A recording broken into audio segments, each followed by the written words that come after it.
ഡൽഹി സർക്കാർ സ്ത്രീകൾക്കായി തുടങ്ങിയ പുതിയ പദ്ധതിയാണ് ലക്ഷ്മി യോജന. സ്ത്രീകൾക്ക് മാസം 2500 രൂപ വീതം കിട്ടുന്നതാണ് പദ്ധതി. പദ്ധതിയിൽ ചേരാൻ അപേക്ഷിച്ചവരുടെ എണ്ണം 6 ലക്ഷം എത്തിയിട്ടുണ്ട്. രജിസ്ട്രേഷൻ ആരംഭിച്ച് 10 ദിവസം കഴിഞ്ഞപ്പോൾ അപേക്ഷകർ 5 ലക്ഷം പിന്നിട്ടു. 2500 രൂപ നേരിട്ട് ബാങ്ക് അക്കൗണ്ടിൽ ലഭ്യമാക്കുകയല്ല, പകരം 1000 രൂപ ബാങ്ക് അക്കൗണ്ടിൽ നിക്ഷേപിക്കുകയും ബാക്കി 1500 രൂപ ബാങ്കിൽ FD അല്ലെങ്കിൽ RD ആയി മാറ്റുകയുമാണ് പദ്ധതി. നിക്ഷേപത്തിന് 3 വർഷ ലോക്ക് ഇൻ കാലാവധിയുണ്ട്. കാലാവധി പൂർത്തിയായ ശേഷമേ പണം പിൻവലിക്കാൻ സാധിക്കൂ. ഓഗസ്റ്റ് 1-നായിരുന്നു രജിസ്ട്രേഷൻ തുടങ്ങിയത്.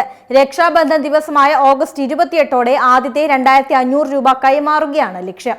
സ്ത്രീകൾക്ക് ഹ്രസ്വകാലത്തിന് പുറമെ ദീർഘകാല സാമ്പത്തിക സുരക്ഷിതത്വം കൂടി ഉറപ്പാക്കുകയാണ് FD RD പദ്ധതിയിൽ ചേർക്കുന്നത്. 17 ലക്ഷം വനിതകൾക്ക് ഉപകാരപ്പെടുന്ന പദ്ധതിക്കായി 5100 കോടി രൂപയാണ് സർക്കാർ നീക്കിവെച്ചത്. 21-നും 60-നും ഇടയിൽ പ്രായമുള്ളവരാണ് അർഹർ.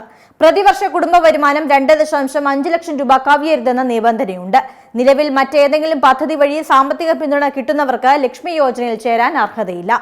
ആദായ നികുതി അടയ്ക്കുന്നവർ, സർക്കാർ ജീവനക്കാർ, കുടുംബത്തിൽ ആർക്കെങ്കിലും സർക്കാർ ജോലിയുള്ളവർ, കാറുള്ളവർ, ക്രിമിനൽ പശ്ചാത്തലമുള്ളവർ എന്നിവരും പദ്ധതിയിൽ ചേരാൻ യോഗ്യരല്ല. അപേക്ഷകർ അതത് മണ്ഡലത്തിലെ MLA-യുടെയോ MP-യുടെയോ ശുപാർശ കത്ത് കൂടി ഉൾപ്പെടുത്തണം. കർശനമായ വെരിഫിക്കേഷൻ നടപടികൾ പൂർത്തിയാക്കിയ ശേഷമേ യോഗ്യരെ നിശ്ചയിക്കൂ. പ്രത്യേക പോർട്ടൽ വഴിയാണ് സാമ്പത്തിക സഹായത്തിനായി അപേക്ഷിക്കേണ്ടത്. കുറഞ്ഞത് 10 വർഷമായി ഡൽഹിയിൽ താമസിക്കുന്നവരാണെന്നും ക്രിമിനൽ പശ്ചാത്തലം ഇല്ലെന്നുമുള്ള സ്വയം സാക്ഷ്യപ്പെടുത്തിയ സത്യവാങ്മൂലവും ഇതിനോടൊപ്പം സമർപ്പിക്കണം.